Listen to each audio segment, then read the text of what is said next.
Britt Einstein, an artist from southern Israel, still has fresh memories from October 7th, a day when she feared for her life. I was in my apartment in Kibbutz Magen. At 6:28, I rose to the sound of rocket launches. There was a red alert. I began hearing shots. At first, I thought that the noise from Gaza was reaching us. I realized terrorists had infiltrated our kibbutz. She's not the only artist who's faced turmoil during the Israel-Hamas war. So has Zahava Maser, who lives in the southern city of Ashkelon.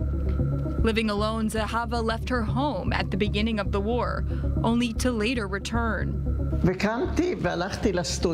got up and went to my studio, which is in the confines of the house, and I went in. All the windows and all the glass, everything was broken. I called the neighbor, asked what happened. She said a rocket landed next to the house when I wasn't home.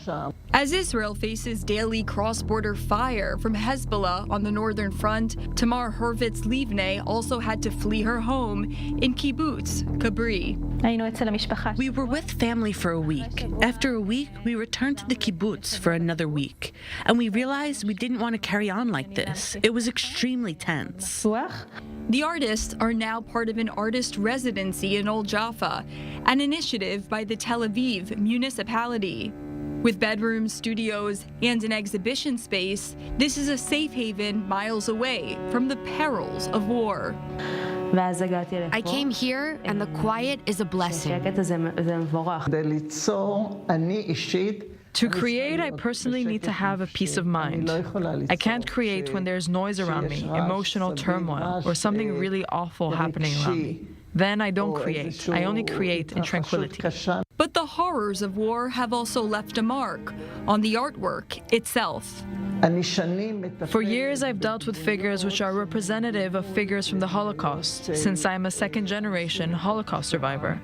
And I truly felt that October 7th was a continuation. After the bloodbath on that day, she now paints figures in red. What I do see are broken figures, victims, some without limbs, some even headless, figures which are frozen, not moving, found in a row like they're in a shooting range, being massacred, standing in a row. The color red has the connotation of blood, of fire.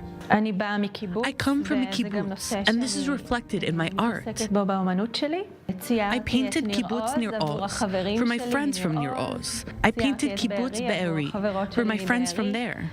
The kibbutzim were very hard hit by the war, and I'm trying to rehabilitate them in my paintings. So from this perspective, it's a reaction to the situation. There is an emotional influence on people, and it should be expressed. It's important people will identify with the situation. Very few will understand what's happening here, and visual art illustrates things more than words do. As the war in the south continues and Israel braces for war with Hezbollah in the north, these artists have found a temporary refuge. Reporting from Old Jaffa, Erica Jackson, I-24 News.